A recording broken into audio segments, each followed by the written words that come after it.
Welcome to the graveyard shift, 3:30 till 4. So thank you very much for hanging around and staying on to listen. My name is Muncaster. I'm the managing director of a company called ENDECO Technologies. I'll tell you a little bit about ourselves before we get into the body of the conversation today. And I hope it is a conversation, lots of questions. Unfortunately, we'll have to leave the questions to the end. I was hoping to make it a little bit more interactive, but we've only got one microphone. So technology dictates that save your questions to the end of the presentation. ENDECO Technologies is an Irish-based business. We've been around for 8 or 9 years now. As I said, started off in Ireland, in Dublin and Cork. Dublin is still our HQ. Cork is our development centre.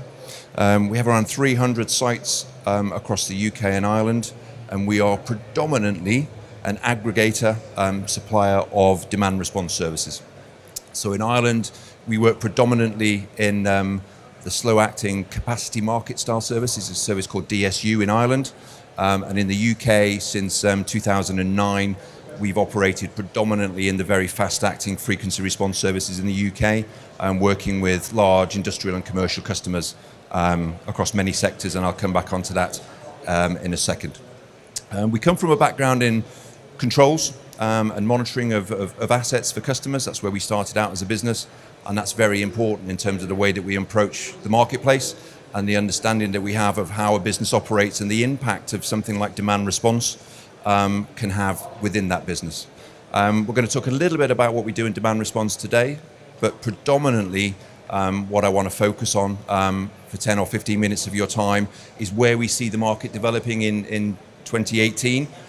Those of you that have seen some of the presentations already today from the likes of EDF and Scottish Power and others will have seen them talking about demand management, demand response, both in terms of the traditional markets, which I'll show you in a second, but also in terms of how a supplier can potentially innovate for those businesses that are able to control demand dynamically.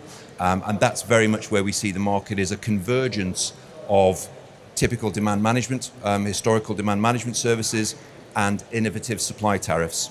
And we'll explain a little bit more, and I'll show you a couple of practical examples from what we already do in the Irish market, where smart tariffing is a little bit more widespread.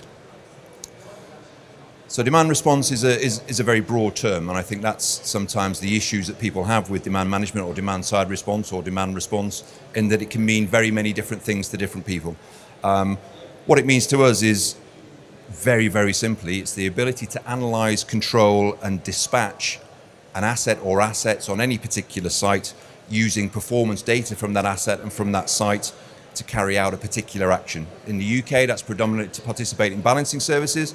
In Ireland, we both participate in balancing services and enable customers to reduce energy costs by participating in smart tariffing through ESB or other suppliers in Ireland. So there are a number of revenue streams.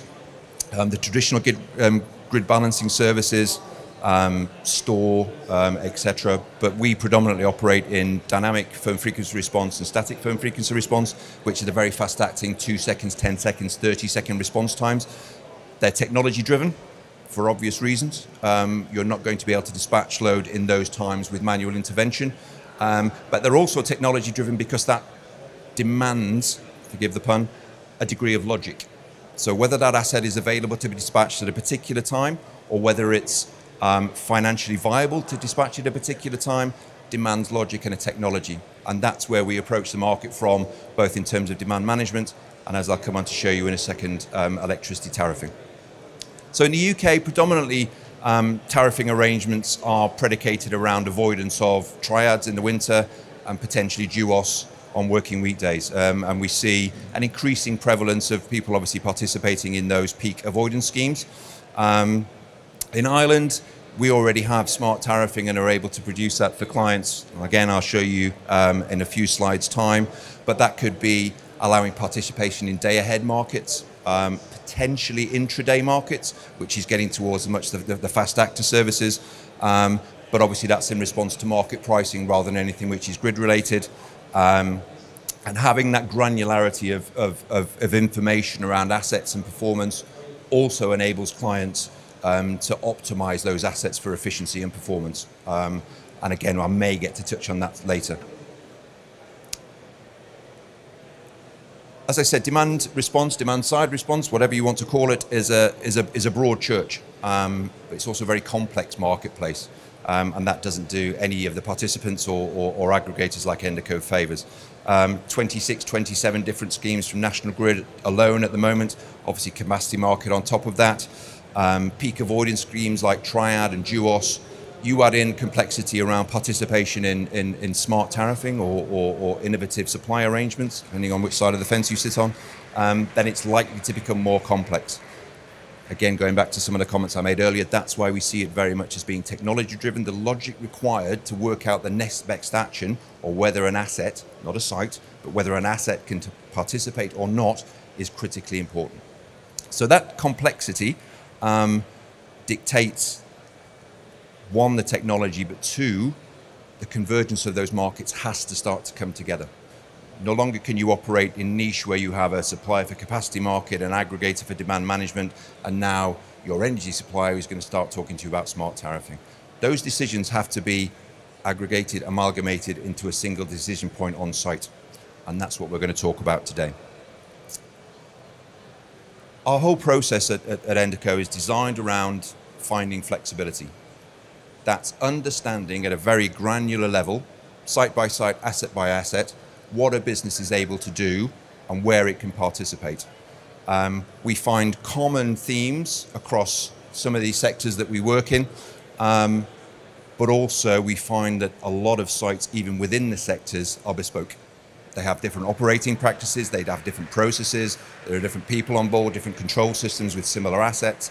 All of that has to be taken into account when we design a scheme or schemes for some of our clients. Cold store and logistics, just a couple of examples for you. Cold store and logistics is where we started off in the UK. Our longest serving client has been with us now for 5 years and is one of the largest food distribution businesses in the UK. Cold stores, cold rooms, chilled rooms are natural batteries. You can turn compressors or some of the compressors down or off for short periods of time, sometimes long periods of time, depending on the environment, without critically impacting the business. And that's where we started. So around about 40% of our portfolio are those cold stores and logistics businesses around the UK and Ireland. Food, drink and processing is a natural evolution from that, as well as food retail. So again, up and down the food supply chain is where we work, again, largely with compressors, with chilled load and frozen load.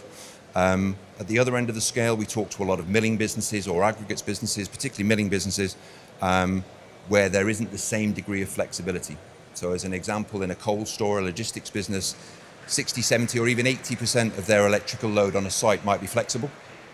By flexible, I mean you can turn it down or turn it off for half an hour without impacting the business. You go to a milling business, that degree of flexibility is going to be much, much lower. A food processing business might be 10, 15, 20%. Milling, particularly flour milling, feed milling, might be as low as 4 or 5%, or in lots of instances, 0. So finding flexibility is critical.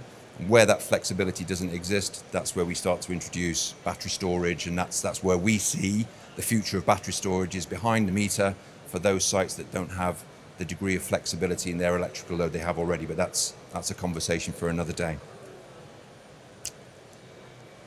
The basic premise of what we do is that every asset we look at, on every site we go to, has 3 parameters that we can investigate.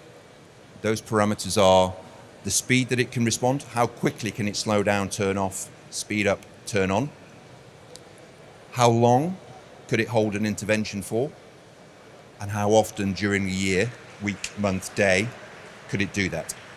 And that's basically the crux of what we do as a business. We look for those parameters, we talk to the engineering teams on site, we talk to the plant managers, the operation directors, the operation managers, and we assess what each of those assets can do. That's fundamentally where we believe the future of the market will go for some of the things you've heard today from the electricity suppliers. Without that level of understanding, participation in these markets is incredibly difficult, if not impossible. And by that I mean most businesses that we talk to don't understand their assets at that kind of level because they don't need to. They're paid to keep the assets running, to keep them turned on and doing what they're supposed to do. Their day job is not to understand what happens if they slow them down or turn them off.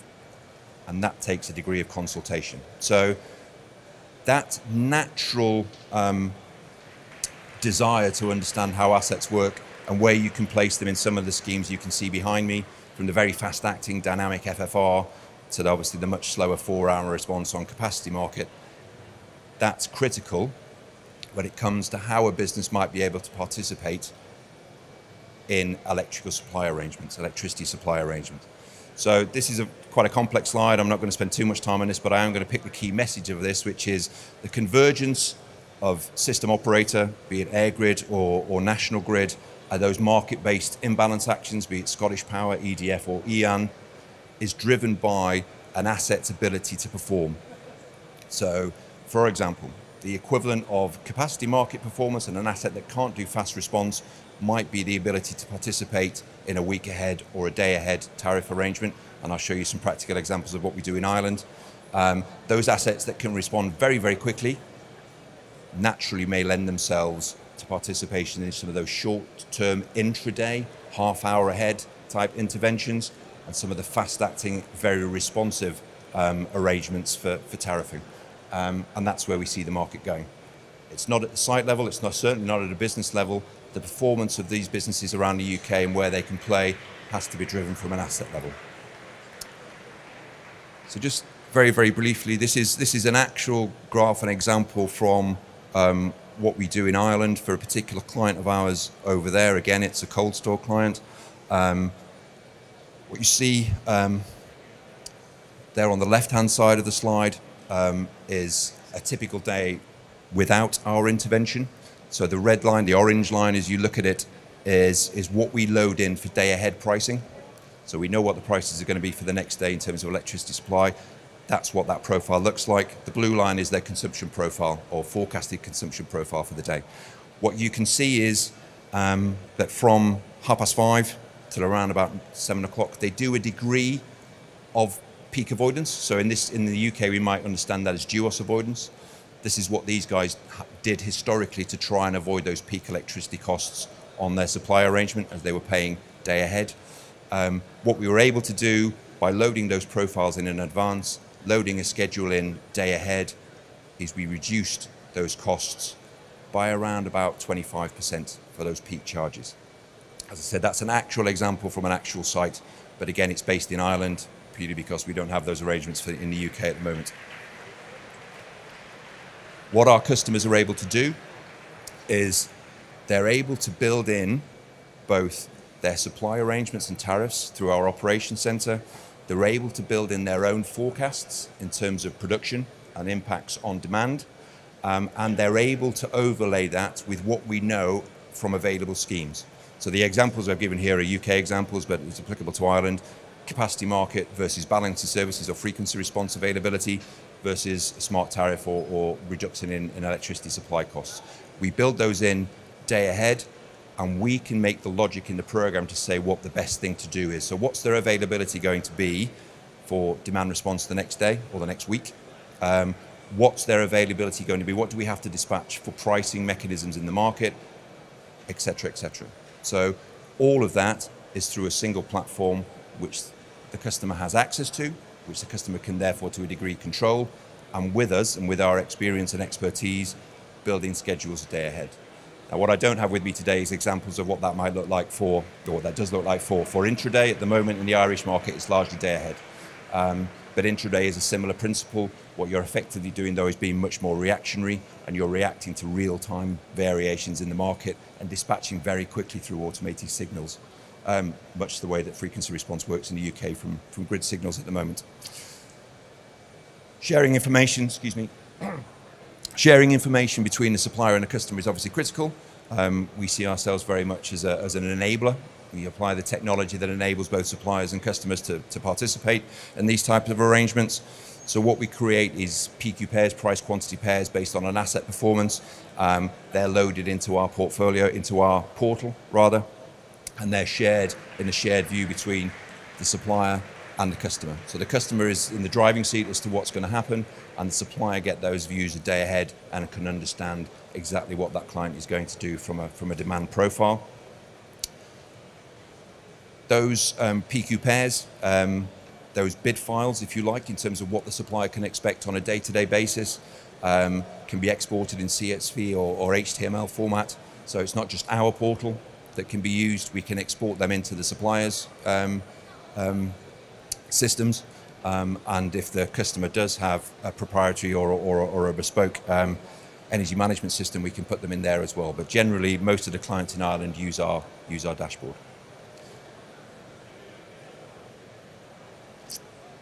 I think in terms of some of the key messages that I'd get across today, again, participation in these markets can't be unique. An expectation to participate in DFFR and capacity market and innovative supply arrangements through different suppliers on the same site, ostensibly using the same piece of equipment, is not practical. You need one piece of technology, one tool, which is going to make those decisions for you as a user, as an end user, and that logic has to be built into that dispatch profile. And participating certainly in some of the short-term markets requires that real-time technology-driven dispatch. In terms of the platform that we have, we very much see the market expanding and growing in four main areas. So we've talked about balancing services a little bit at the beginning of the talk. We see that growing. We're going through a fairly hefty period of transition at the moment, as you've seen with National Grid and the SNAPS program, simplification, rationalisation, and that will continue for most of 2018. So picking the bones out of where best to play and the new schemes that are coming on will take a great degree of all our time, but will eventually, hopefully, produce a much clearer and better to understand marketplace. Capacity market, capacity revenue as a scheme of last resort, if you like, will continue to be important. And over the next couple of years, we expect that to be a fairly lucrative market as well, based on what we see in terms of some of the margins going over the next 2 winters. Smart tariffing is limited at the moment in the UK in GB to Triad and Duos, but as you've seen from most of the presentations today, that's going to grow quite exponentially over the next 12 months, and we see that as a huge growth area. Suppliers are coming to the party in terms of demand management and understanding this and bringing people more into those tariffing arrangements, and we expect that to accelerate rapidly from the beginning of 2018. And we ourselves are partnered with at least one of the major utilities to help deliver that as well. Energy optimization is something of a byproduct. It's something that we can offer based on the level of monitoring and control that we have on a site. But again, that's kind of remote energy management, that understanding of a business at a very granular level. We expect those kind of services to grow as this marketplace gets maybe simpler at the top end, but much more complex at the site level and the asset level in terms of what is next best to do.